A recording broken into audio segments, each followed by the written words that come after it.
Hey Lenny, how are you doing? Good, Harry. Good to have this time with you just to see where we'll go. Yeah.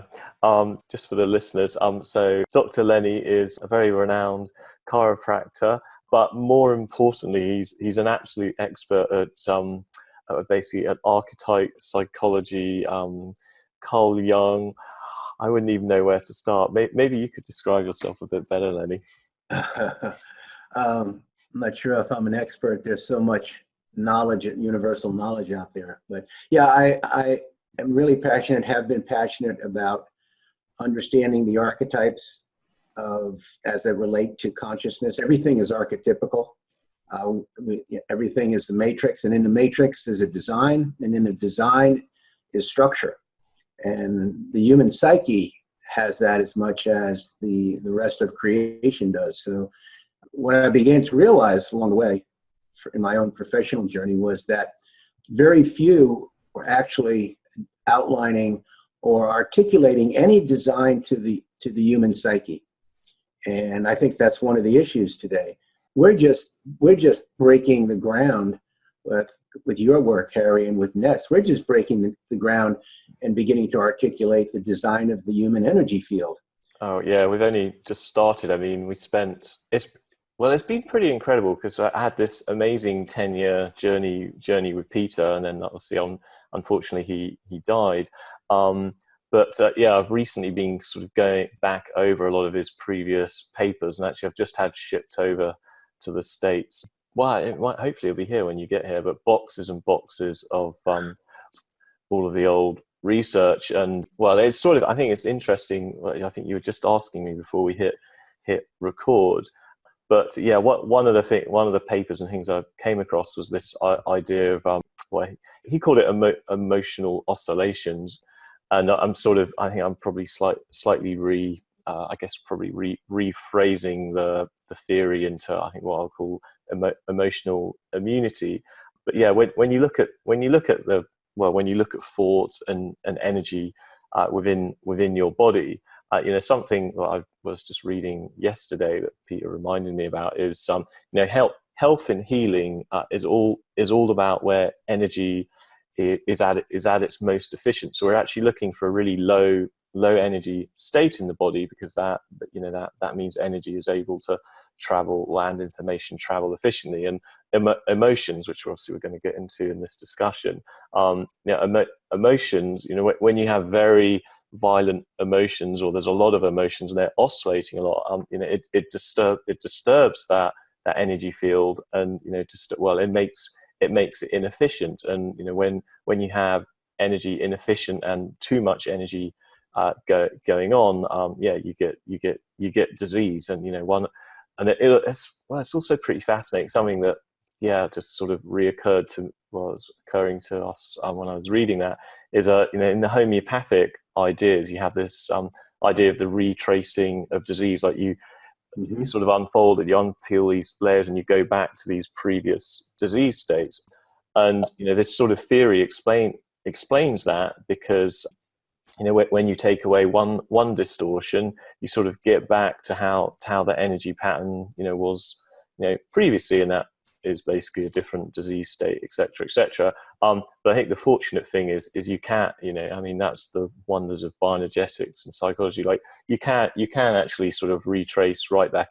You can jump steps. You don't have to have to go back through everything, which is rather uncomfortable. But all good fun. It is. Yeah, we don't have to go back over every step that got us here relative to the distortion. No, every distortion. But that's what bioenergetics does teach us and show us. And the reason being is because it's all connected.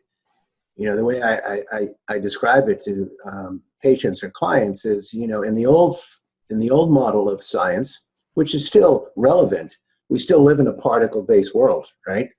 So if I was there with you, you might, Lenny. I'm not sure I do these days. Right, I'm not sure you do either. And I don't think you do. Yeah, not just my emotions oscillate, but I'll oscillate between two realities. I mean, I woke up to that years ago, that there really are multiple realities, but two distinct realities, the visible world and the invisible world. So when we open up as healers or practitioners, when the new science, the way I like to see it is the art and science of conscious healing. We have to become aware of a design. And in that design, we don't have to touch everything that's wrong. Today in healthcare, we want to identify everything that's wrong and try and fix it. And new quantum healthcare. Yeah, well, I think that's the bit when you look at it from this idea that we're basically trying to make energy transfer efficient in the body, and emotions and thoughts just distort that, and you get all these huge oscillations.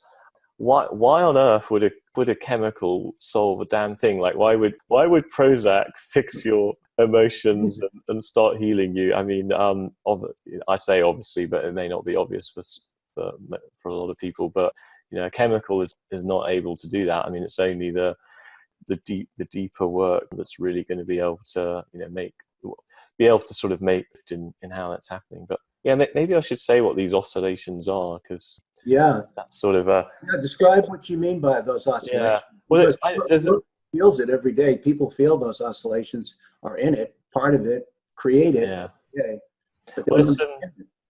mean, there's some historical, there's always historical context, but I mean, the Chinese had this idea of orbs, and then probably more familiar to people is out of India you've got the chakra system, which is seen as sort of these spheres with basically that have emotions attached to them. And I don't know, I think about 40-50 years ago there was a German called Hammer who was noticing the emotional effects or correlations between different organs and diseases, and they were actually using CT scans, and they noticed these spheres in certain parts of the brain, which basically ended up calcified. They got these calcified rings, and long and short, basically where you have really significant emotional or basically trauma or conflict, it can register in different areas of the brain, and that's actually physically reflected in the physical brain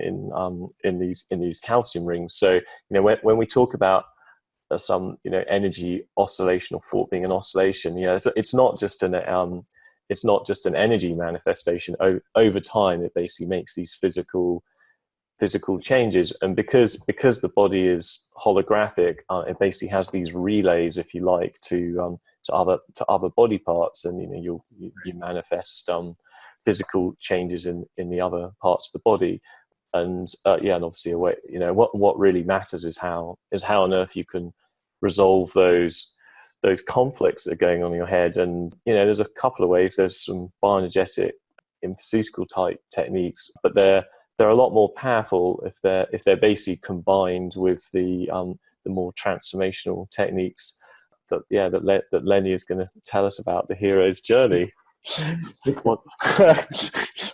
Well, trump that, Lenny. Well, I think the hero's journey in healthcare, and it's a phenomena that's not understood. People aren't taught, practitioners aren't promoting. There's not a consciousness that a person's healing journey is their hero's journey. There's something to be reclaimed.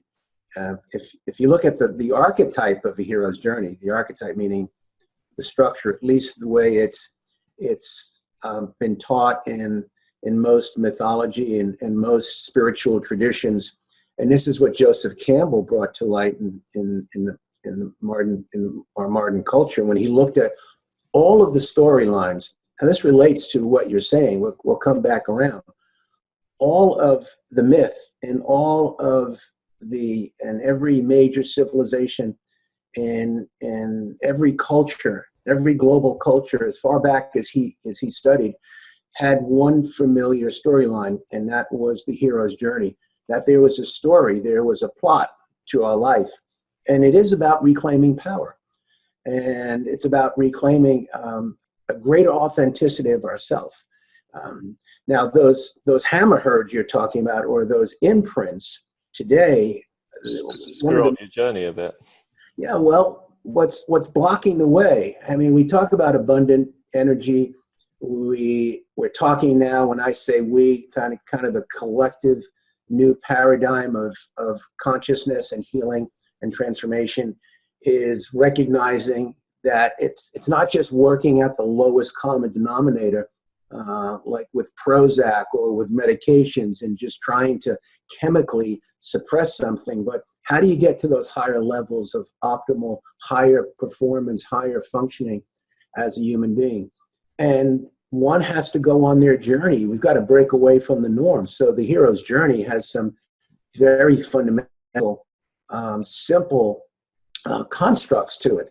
One is we get a call to leave the reality we're in. And most of the time, that call is a healthcare crisis. That's the crisis.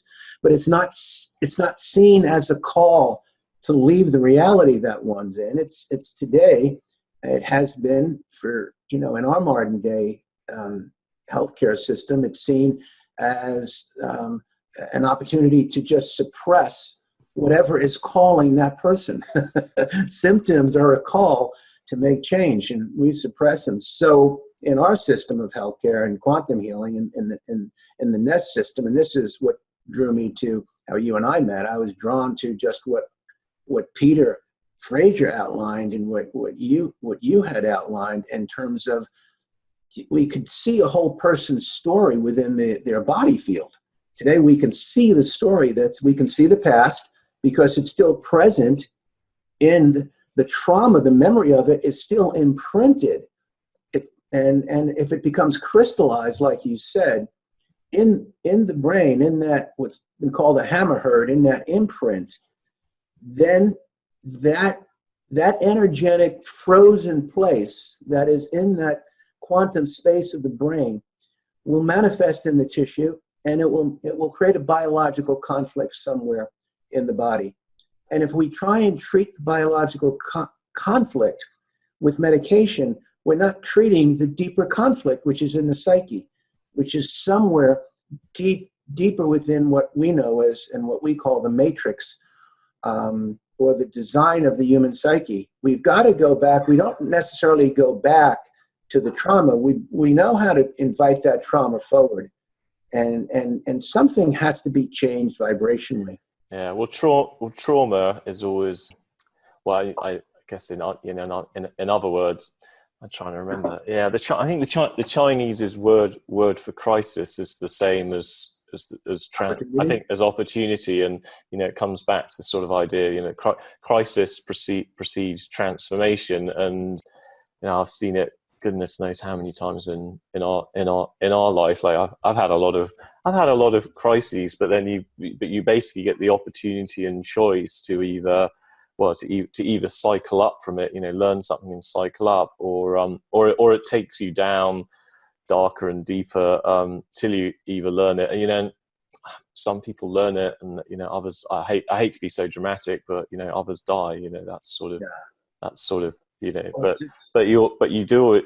You can always I believe you can always turn it around, but it's not so easy, having been pretty close to death myself a few times. Yes, I think that's part of modern civilization today. We do walk a fine line between life and death, in terms of the dangers of the world, but also in terms of the crises that are within us. So if we're fortunate enough to have that crisis surface and become aware of it, that's the challenge. I say fortunate enough because the world is in crisis. So those who are consciously willing to embrace. I want to ask you, Lenny, and I've never asked you, that I know everyone will love to hear it if you don't mind sharing. So you've learned all of this incredible wisdom, but what were the big crises that you've been through earlier in your life, and what did you learn from them? Because probably more people know my story, but they don't know what led to your transformation. Well, if I go back, it's a good question, and I ask that question to just about everybody that I work with. What got you here? What do you think really got you to come into my office and us working together? For me, if I look back, my conscious memory is one of a pretty joyful lifestyle growing up. but in deeper honesty, once I woke up to what it is we're talking about and how the human psyche works, I realized that there was a lot of crises I experienced in my developmental years because my mom was in crisis. My mom was, many can relate to this, I believe, where we believe we're in an innocuous kind of setting as a child where we're in a loving home or a compassionate or affectionate environment, and yet there's crisis going on that the young psyche doesn't even realize. It doesn't have to be overt abuse, although when I look back at my childhood, there was a lot of terror that I grew up with. But it was kind of all encompassed in a loving environment, but it was still loving terror. a lot like what we see today. So I didn't feel traumatized, and yet I realized that there are levels that I was traumatized, but I was fortunate enough to have certain outlets for handling those crises. And school for me was a crisis. I struggled in school. My mind was wanted to be someplace else. So I never realized that school was a crisis. But it was. I was constantly in crisis, or looking to get to school and be in that academic system that my soul and my mind didn't want to be in. But I navigated it. My story. Everyone's got a story, and everyone's story is sacred unto themselves and important. So the first major crisis that I never had a healthcare crisis. I was fortunate. But I experienced some in my family. So I've had financial crisis. I've had relationship crisis. I've had crisis where my reality has been split apart, where the world that I was creating, the security of the world I created with family and home and relationship and finances and career, all of that in a short period of time. I went through a financial crisis, relationship crisis, career crisis within like a 2 or 3 year period, where what I had created was no longer, not just not working, it was really just, I couldn't hold it together. And that crisis was about something in me looking to emerge forward. And what did you transform through that? And what are you doing now that's different? Good questions. I mean, to be just bluntly honest, what I transformed was some deep rooted structures in my own psyche. One connected to a state of victimization. Carolyn Mace talks about these 4 survival archetypes in all of humanity. One is the victim. One is the wounded child. Everyone has a victim state inside. We're born into it. The wounded child is differentiated. There's no one type of wounded child. You can be the abused child, the neglected child, the ignored child, physically abused, sexually abused, emotionally abused, psychically abused, criticized. So that wound is diversified. Everyone's got some piece of that in today's society, in today's modern culture. Then you have another survival archetype is the saboteur, the part within us that is looking to saboteur how we advance in life. Now, these archetypes actually are here to protect us. So when you ask me, what did I transform? What changed? I became aware of these deeper psychic structures that were there to keep me safe, but were not working for me to evolve forward. And that's when the door of what's called the shadow world, or the archetypical world that stays in shadow. See, the archetypes, these are power structures, and we have access to them. It's not the personality. What are you? Are you like the lover magician in Yeah, a lot of lover magicians. So my hero's journey was to really reclaim that warrior vector, which if a person doesn't have the warrior vector in place within them, and the warrior is not the destroyer, the warrior is really the energy to create. The warrior is that part of me that can set clear boundaries, that can to bring passion through, to really be passionate about one's own truth, one's own authenticity. Don Miguel Ruiz in the Four Agreements talks about it as being impeccable with your word, being true to yourself. But today, people don't know how to be true to themselves because we weren't taught how to be true to ourselves. We're taken off track very early on in life. And you could still live a good life, but not necessarily be true to yourself, to be true to that soul's deepest longing or that soul's deepest desire. What you and I discuss, Harry, what we call about, is there such a thing as destiny? Is there something that each individual has come into this world to give? It is for you, I think, you have a purpose and a destiny. For me, I absolutely do. It's to get bioenergetics out to humanity.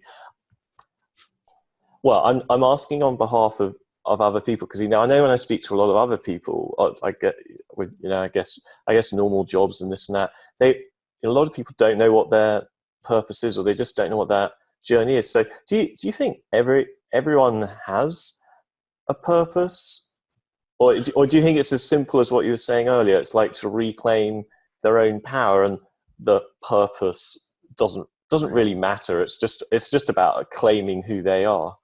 Yeah, no, that's another good question to make a distinction between, it's the paradox. It's that Zen paradox. We don't need to look for purpose. We just need to live purpose. And say, okay, well, how do I know if I'm on purpose? Well, there are certain clues to that.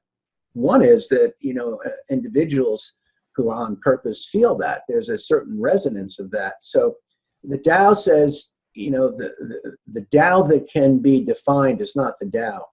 What I typically say is the purpose that can be defined is not your purpose. We can't define purpose.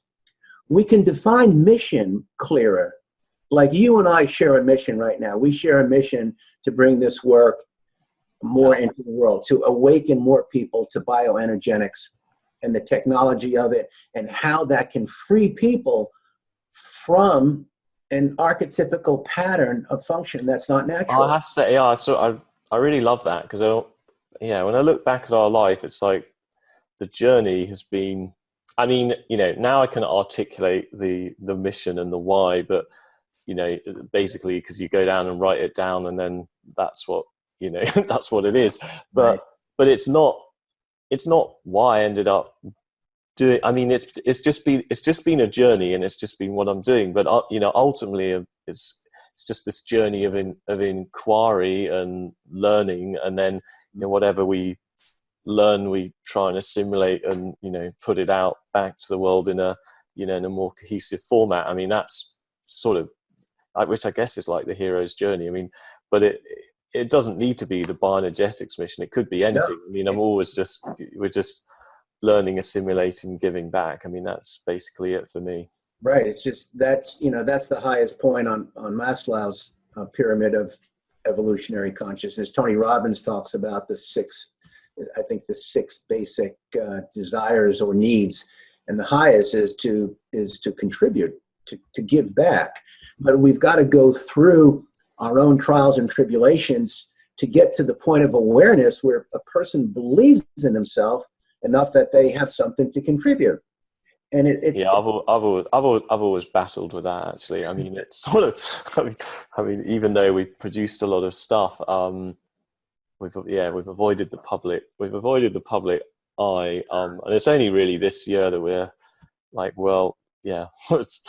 Yeah. Well, as we were saying at the beginning, we're going to do a lot of mooing, which stands for Matt multiplying oral output, where we're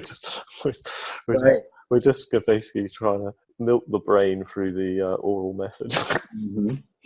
Right. Well, teaching, the courage to teach, the courage to speak out and speak up. I know that's been part of my journey, is really reclaiming the courage to speak out. Even though I do it every day, I've been doing it for 40 years professionally, I still recognize, there's always another step, I believe, in the hero's journey, where life will invite you if you're willing to go.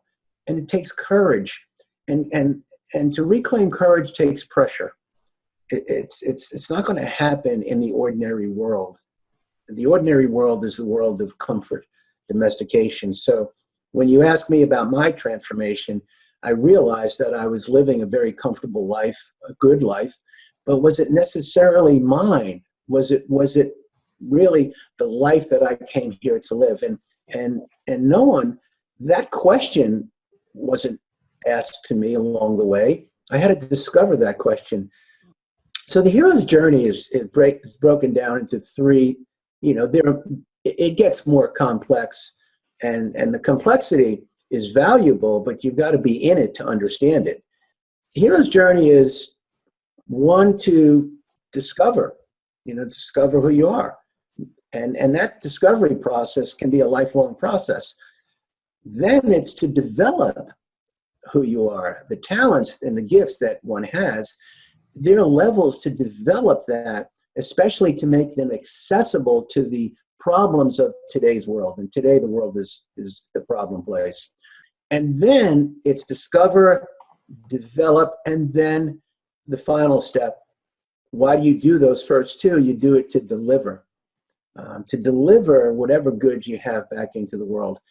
Now, along the way, there's where you encounter the dragons, the inner demons, whatever the resistance are, those 4 archetypes that Carolyn Mace talks about, but it gets more specific than that. Whatever hides in the shadow on the hero's journey, one must need to go into the shadow, need to go into that wilderness land inside the psyche, the parts of the psyche that have been split off, fragmented, pushed down. And that's where those traumas that we see on the scans we do, where we see them.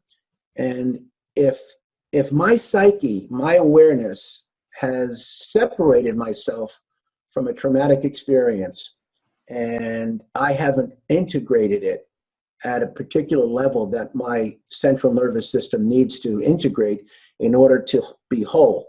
So the information coming through me is integrated. If I've got parts that are hiding out back there somewhere, they will lead to disease. They will certainly lead to discomfort, but they will become crystallized enough in an organ to lead to disease.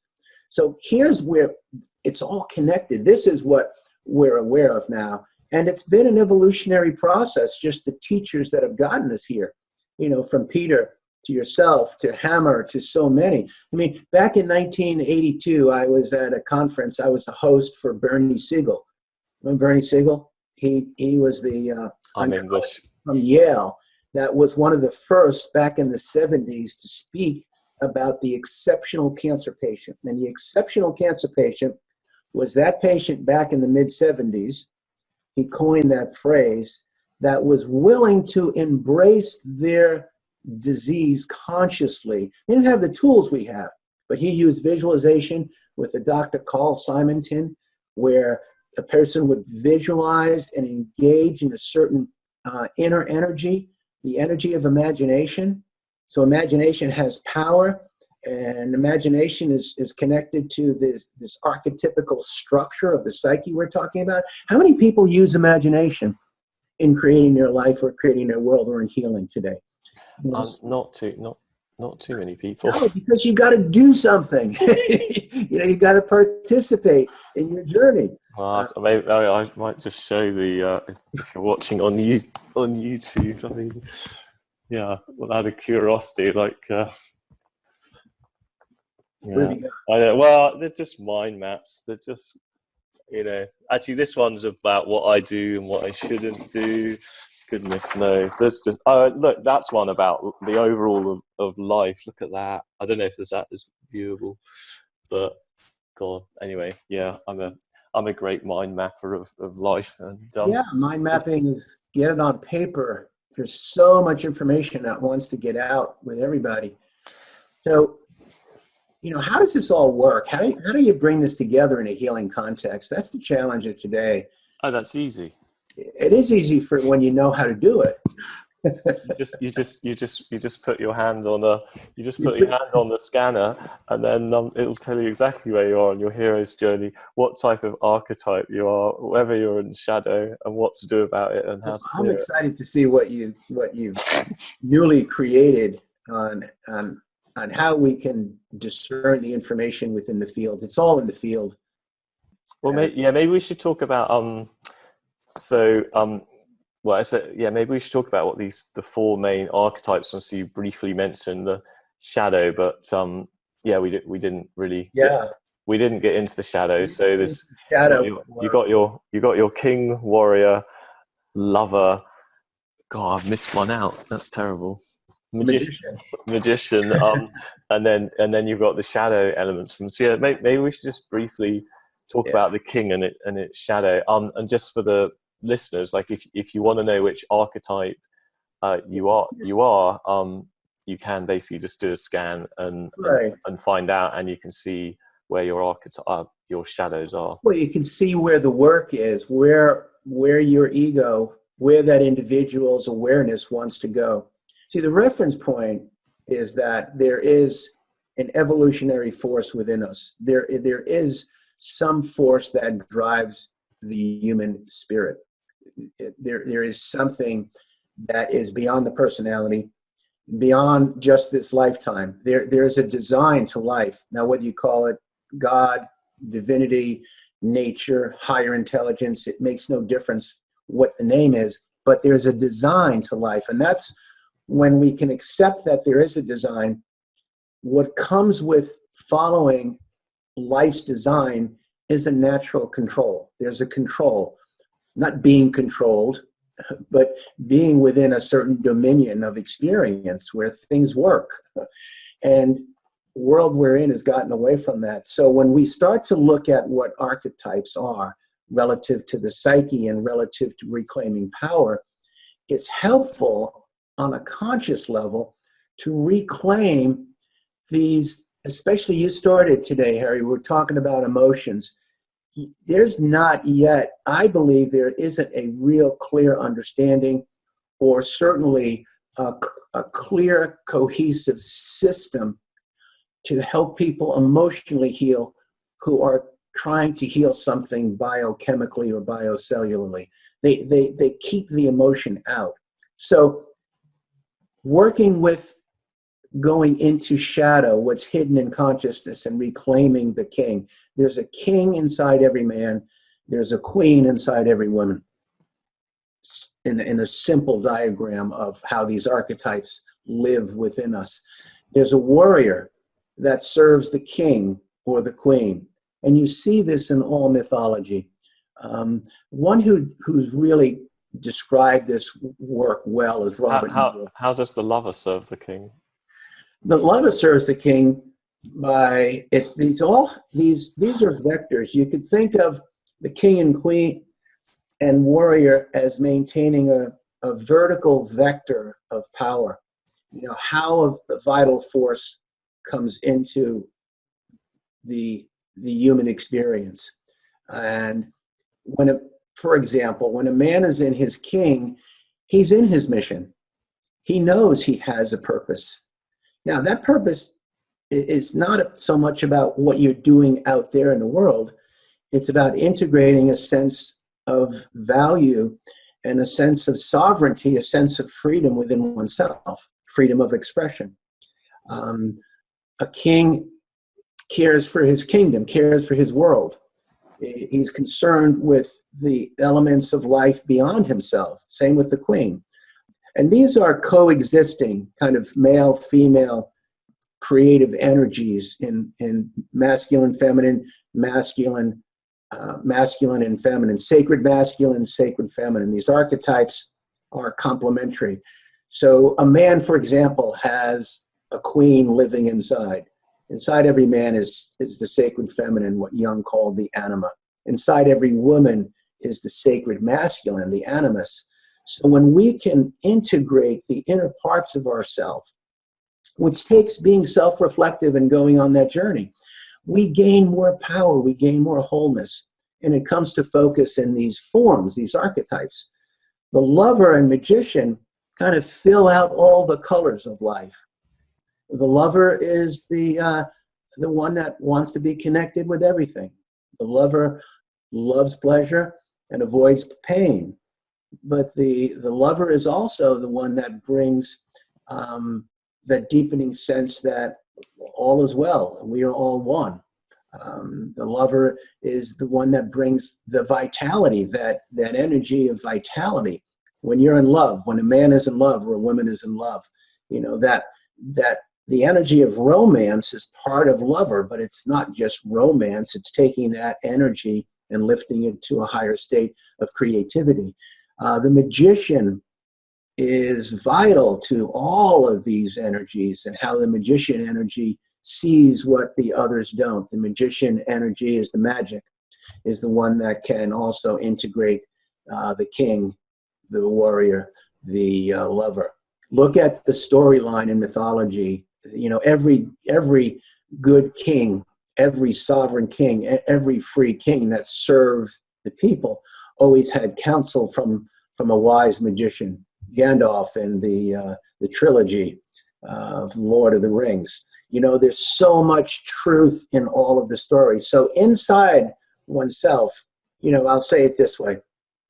If my king isn't up, if I'm not aware that I am a king inside somewhere, energetically, archetypically, in terms of power, bringing my sense of sovereignty, I will never feel free in the world. I'll always be victim to someone outside myself. Because you're the shadow of the king is where you have the tyrant, and then the, what do they call it, the weakling. Yeah, the weakling. So you're describing being the weakling in the shadow. Right. The weakling, someone's always going to have power over me, and the tyrant, the other extreme of that, is that I'm going to have power over everybody. No one's going to have power over me because I'm going to overpower everybody. That's the wound of bullying in our culture. So these energies they run in the shadow of the collective, and they run in the shadow of individuals. So when I work with someone, I'm not just working with them biochemically. I've designed my practice after 40 years, and I do it through group, and I do it through individuals, and we do it through just bringing awareness. And inviting people who want to reclaim that power, that inviting them into their own shadow. Like for a man to be whole, for me to be whole, I have to be aware of the tyrant that lives inside me. I can't deny him. They're there. I've got to be aware of it. I can't imagine you as a tyrant. Well, it's being aware of how they operate inside ourselves. That's awareness. The warrior, if the warrior is not being served from that level of higher awareness, of higher consciousness, they start killing people. Yeah, that energy is going to split off, and it's expressed through the emotion of anger. The king or the queen expresses their sovereignty through pure joy, through the heart of joy, just being so enjoyed with their kingdom and their creation. But it takes work to maintain that. And it takes the work of the warrior just to have those healthy boundaries. Today in healing, the core issues that I see across the board, everybody that's coming into my center, whether they come in with issues of major neurodegeneration, digestive issues, and autoimmune, whatever it is, there is at the core of that biological issue a boundary issue in the psyche.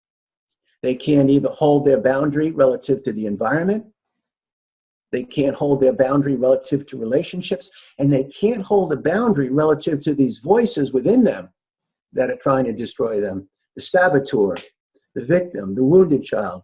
So there's no clear ego structure internally because they've never been taught that, or never been. Holding boundaries is pretty hard, and the further you go down the journey, the more boundaries you have to have. Which I've definitely experienced and building a company and all of the different opinions, and not everyone's shadows within that, and then they people project some stuff in their head onto the leader, that may or may not be true, and then obviously the part of that is holding yeah, Hey, holding the boundaries so you can maintain the stability is not if not leadership was easy, always Harry, easy. we'd all do it. We'd So all do it, yeah. look at the, the leadership that you're providing. And that's what I am passionate about, working with leaders and assisting leaders to get even freer within their leadership. So my practice is selective. People who come to me are those that I know now that are ready to wake up to their own leadership. And then it's assisting them through the hero's journey, which the final frontier is reclaiming the body, really owning one's own body. So it doesn't belong to some other authority in a white coat. It doesn't belong to the Papa Pharmaca. It doesn't belong to the church. It doesn't belong to who I'm giving my power away in relationship, or it doesn't belong to the government that has to take care of me after I'm And I past 60. think, and if I've got this right, I mean, like our healthcare system, well, let's say, yeah, our normal healthcare system is really basically full of shadow magicians in the sense, yeah, in the sense they're, like a true magician wants to share and empower with his knowledge. So like in healing, what we try and do in bioenergetics is give to the knowledge to basically everyone, or people who need it to work. It depends a little bit where they're at. 'Cause too much too soon can be, Right. a little too much to handle. But the general idea is to empower the individual, and then the practitioner is basically there to hold, basically there to guide them on that journey, so that their client can have their own journey and get better, and hopefully a few months down the line, carry on their journey by themselves and get better and better. Whereas, the healthcare system and the normal doctor system, I mean, especially when you're getting into specialists and surgeons and all that sort of stuff, they tell you absolutely nothing. You have to, completely trust this person has all power. Often they won't even share their records. They certainly don't share their thinking, and then they make some horrendous recommendation which is hugely expensive, and you're completely reliant on them, and they drain you of all your money. I mean, I might be sounding, but No, you're not. but that is what's actually going on. And I'm sorry, but all the people in that system, when they're in that system, they're not consciously aware that they're basically heavily in shadow and controlling all these people. And and I understand how they get there, because when they're young and in medicine school, they they did want to be a good magician, and over time the system has corrupted them, and they get Well, trapped into it. how many doctors that I've known, colleagues that I've known, that wake up in the midst of their career after they've established their kingdom, that the system is corrupt, and there's a part of they're the real heroes, the ones that wake up right. and leave and they join the other side, like the functional medicine movement or bioenergetics, or or whatever it is. There's many forms of healing that are beneficial. And since we're on this topic, it's a good topic because it's real.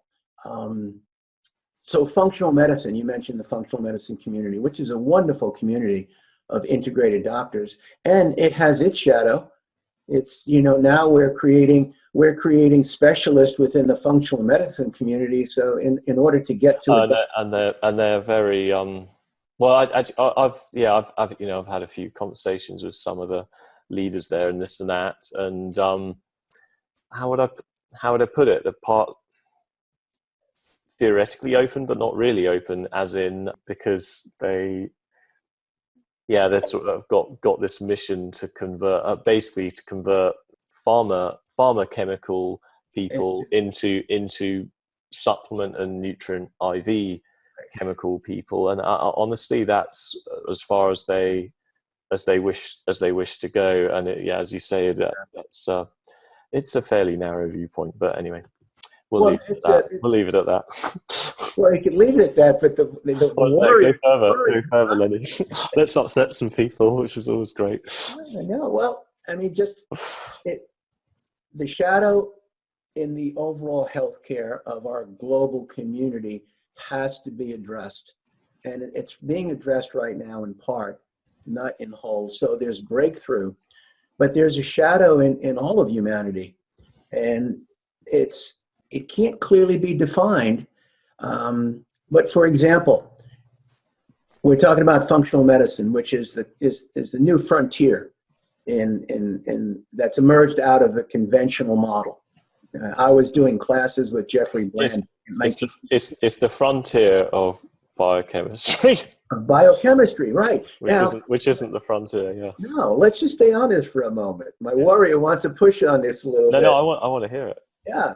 So I talk to my functional medicine colleagues about bioenergetic medicine because I was fortunate enough when I started 40 years ago, I started from a bioenergetic paradigm. That was my initiation. I was just fortunate, blessed to have some teachers, and I woke up that the world is a bioenergetic field. And so that's why I'm still here. That's why you and I are having this monologue today. Call it a monologue, not a dialogue. Monologue. Yeah, instead of vlog. Now what I'm gonna have to text the inventor of the moo. He's gonna love that. But keep talking. Having more monologues. So now what I hear, Harry, is I hear good, compassionate, functional medicine docs that I know, my friends, that are asking me to prove it. Well, prove that. How does bioenergy work? Maybe open to it, but not as open as we might think. And it's the same pattern of egotistical stubbornness that as functional medicine practitioners we faced 30 years ago, where the world was saying, prove to us that nutrition works. And now we don't need to. It's not on trial anymore. Now it just needs to be embraced. But the very frontier of functional medicine is bioenergetics. We have to integrate bioenergy and biochemistry. Otherwise, we're leaving out the majority of power. The power is in the field. And how... bioenergetics is, well, it is inclusive of it's all inclusive of biochemistry. So, ultimately, a chemical is a form of energy exchange as well. When you have a sugar converts to ATP, which is basically an electron transfer mechanism in your mitochondria. I mean, it's all, the whole thing can be explained through energy exchange. And also, you've got to basically have physics at the top of the pyramid, then you have chemistry, and then you have biology. And then you have healthcare, medicine and all of its different things. Unfortunately, it's sort of, it goes through, touches a bit of biology, touches some chemistry, and rarely, unless you're one of us bioenergetic lot, do you sort of get in touch with the top. Yes, and to get in touch with the top, I think we've got all the pieces out on the proverbial table now. They're all out there in the field. Now we're in a cycle of integration. Yeah. So for example, I do see, I have all kinds of clients, conscious people that come in that are empowered individuals. So they're doing the biochemical piece in a functional medicine realm. They're even open to different kinds of bioenergetic technologies, but it's usually piecemeal, meaning I've done this, I've been zapped, I'm trying to zap this pathogen. I'm using bioresonance to try and get rid of, that's what we get on our for everyone on our Facebook community asks, what's the infoceutical for this, what's the protocol for that? We're still looking for the magic remedy. Yeah. Listen to what Lenny's saying here, because it's really crucial why this is not the answer. The missing piece is in that capstone that you were just describing. How do you get to the top there where it's all integrated? The missing piece is consciousness, and the consciousness of the individual that is seeking to heal will partly be in shadow. What they're trying to heal, they're not seeing. And it's not going to just be biochemistry, and it's not going to be just bioenergy. They've got to go on their hero's journey to some degree to reclaim the part of their own psyche, which I say is also the soul. The soma, which is the body, the psyche, and the soul, it's all one design. Whatever we call it makes no difference. It's one design. And it's all a higher frequency. So if I'm not addressing a trauma, and a trauma doesn't have to be one event. It could be the belief system, the self-limiting belief system that I inherited from my dad, who was a tyrant. Well, in my case, my mom was the tyrant, but she was a loving tyrant. She was a loving abuser, and that's what she learned. I mean, it's at some point, how far back do you trace the wound? And my mom was a tremendous shadow teacher for me. Like what she gave me really woke up something in me differently than what my dad gave me. So all of our crises and all of the teachers that we think were our perpetrators are actually teaching us something if we can get to this point in the pyramid. And we're not going to do it through biochemistry, and we're not going to do it by just being treated from the outside in. Now, who is reserved for that journey up to the top of the pyramid, up to the top of the mountain? Who wants to get to the summit of their life? That's the choice that everyone has to make. I don't know who that is. We don't know who that is.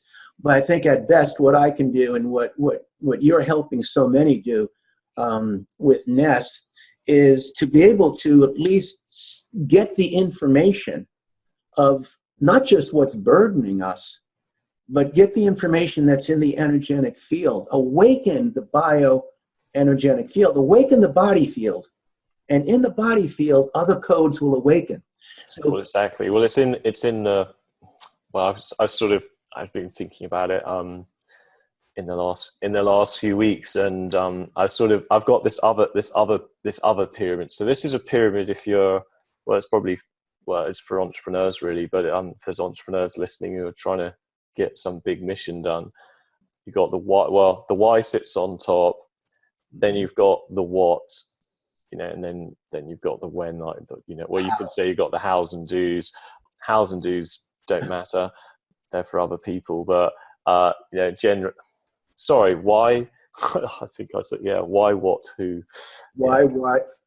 Either how or who. So here's how I see it. I say, why? Why am I here? What am I here to do? How do I do it? Then who do I do it with? And then where do I do it? All of this is information that's coming from the field and coming from some level of imperative that's pushing us forward, evolving us forward. Yeah, I mean, what's so fascinating is if you really focus on the why and broadcast out the why, enough, you're gonna attract all the who's who will probably work out all the whats, and they'll probably have a whole bunch of other who's who will work out all the hows and do's, and then mission accomplished. Yes. Job done. Right. Anyway, it sounds easy, but that's basically the plan. That's part of the moo theory too, right? Just deliver the milk. The moo, yeah, exactly. Deliver their own milk. So we're basically mooing a lot of why bioenergetics matters. So we're mooing away, which stands for maximum oral, not maximum, multiplying oral output. Let me give you an example, a recent example of how this works. If anyone wants to know how a weird brain works, this is it. Well, no, this is how the journey works in healthcare, particularly. The entrepreneurship is I don't know if I've coined the phrase, but the way I integrate those two archetypes in myself is today what's being drawn forth are healer entrepreneurs or entrepreneur healers, because the entrepreneur, the 21st century entrepreneur is here to heal the world, not just to make money for oneself, but it's to bring prosperity and abundance. That's the top of the pyramid. But I'm just coming out with the book, and then you and I have been discussing. I've got another one coming out about our work. But the first one that I chose to come out with was the Diamond Mindset, which is the mindset, which is the spiritual journey for today's. You realize we can just moo these books. It's occurring to me we should be able to produce 6 to 12 books a year, I would have thought, because Yes. The moo conversations just go to writers and editors who, Right. well, it's, yeah. And then you have a whole bunch of books. So here's an example that sometimes describing examples people relate to, say, oh yeah, I can relate to that. That's me, or it's like me. So a 43-year-old woman comes in to see me 3 weeks ago. Has a crisis of what she believes are this parasite named scabies infested within her. And it's driving her literally crazy from the inside out. She's been to top-end functional medicine doctors, paid tens of thousands of dollars, literally. She said, Doc, I could have bought 2 Range Rovers in the last 3 years, the monies I've paid out. So she's been to both sides of the fence. She's been medicated with high-end toxic parasitic drugs. She's conscious, she's aware, she's done so many different things. So she finds her way into my office, and we do a 20-second scan, and we start to get some information, and I ask her a simple question, why are you here? Why are you here? And, what's the obvious answer to that for a person that's in crisis? I'm here to get out of this crisis. And I take the information from the scan, and what we start to piece together is a theme in her life where she has been victimized from day one, bullied parentally, bullied in the family, bullied through school. There's a tremendous, strong theme of being bullied in her whole life, being a victim. And she's a bright woman. She has a sense of destiny on this end. If I can get from here to there, no one's able to get me there because no one is articulating this. Everyone's trying to fix me from here. She can't be fixed. And I see this, Harry, over and over, because parasites today is ubiquitous. It's epidemic, all different kinds, whether it be parasitic. I had, I don't know if I ever told you, I did this water fast for 3 weeks back, or like 18 years ago now. And I passed a bucket, no joke, a bucket full of worms. It's this jelly-like massive tapeworms and God knows what. It was so revolting, it's best not to even describe how revolting it was. Yeah, it's amazing what comes out of our bodies. If you've done fast like that, and you say, well, how does all of that, and it doesn't come up on stool tests or anything, which is, so forget those. And here's what I've realized, and I'll finish this story about this woman. Sorry, yeah, bit distracted. The purpose of telling this story was the core of her psyche is a wounded young girl that's still being victimized. So now the different parasites and the different the parasites are the same as the doctors. It's the same frequency. Yes, the same frequency. And it's classic. It's same frequency. It all works on the same frequency, and no one has yet invited her to move out of that frequency. Doesn't deny she might need to do she's got to do some things relative to the biochemistry, but if they're not done in relationship to the why, if a person doesn't engage with that higher creator consciousness within themselves, well, you never get out of it. You're just trapped in it, and you go from doctor to doctor, technique to technique. You might get some shift, but you don't get the transformation. It takes that creator energy. I remember and I think that was that hero's journey. What's always worked for us is like you have the crisis, do a bunch of research, trying to simulate, work out that you try it all out on yourself, simulate, and then then you write it down and try and broadcast it out. And I just say, I would just say to people, like, if you're on a healing journey, write it down. Write it down and really try and work out what's going on and how to heal. When you're going visiting people, like, don't just completely surrender to a practitioner. Go and see them and get loads of advice, but also own it. Also own it and what you're going to do with that information. And I think if you treat it as a journey, it will be a journey upwards rather than, as you just said, really just a big frigging cycle from one practitioner to another, because that doesn't. Yeah, and isn't this, I believe this is one of the tragedies of our healthcare system today on both ends of the spectrum, is doctors aren't asking the right questions. They're not even asking questions. Just let me treat you. And until we can engage the individual, and that brings up a whole nother set of issues and challenges, who has time? I'm here to treat. And that's where the containers come in. I believe the evolution of 21st century healing ultimately is going to center in group process, where we'll be able to create with remedies, with technique. And this is what I've been exploring in the center. I've been telling you about this over the last year or so, because I've done. Lenny, have you ever thought of moving to Florida? I thought about it. Well, the only reason I said that is just in the healing center, something I'd love to, obviously, well, we both love to see is the Institute for Bioenergetics. I would like to.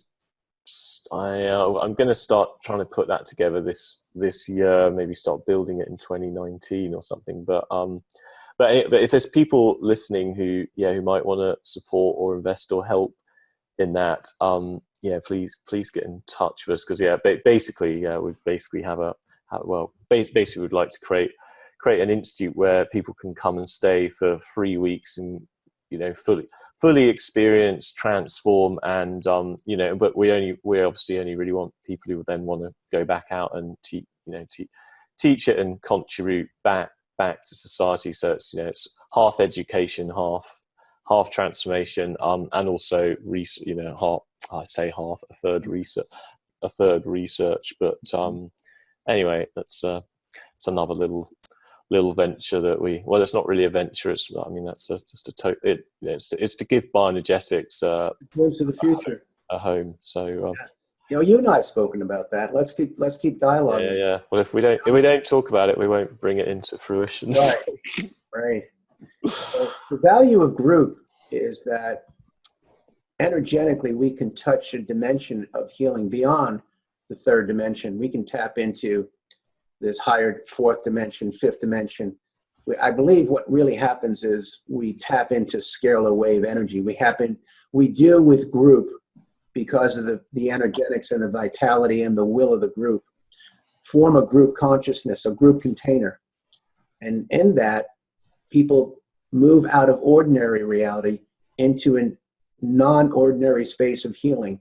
And in that, you can actually scale that up with group and with the right technology and the right consciousness and the right intent. And I mean, we've been doing it in Huntington for years, and it's being done around. But to do it with some of the technology that you have, and to do it with intent, and to just what you were saying, man, I can't imagine bringing individuals in for a weekend and they come out transformed. You don't have to go through 5 years of this therapy or that therapy. I believe that's the threshold we're on, Harry, is to create that space, which is already there. It's in the field. Bring it together. Understand the power of the archetypes. Get one's mission in line. Do this collectively. Find the right alliances, the right relationships, and then bring to the greater community the technology of conscious transformation. Just keep going with that. What else is there to do? What else is going to solve the problems of today's world, whether it be an individual or it be the collective? Pretty easy. Easy. That's probably a relatively good wrapping point. But I was thinking just for the listeners, obviously they know our site's nesthealth.com. But how do people get in touch with you, Lenny? You can go to lennyizzo.com. Hey, this was fun, Harry. That was fun. Cool. Thank you. Do this again.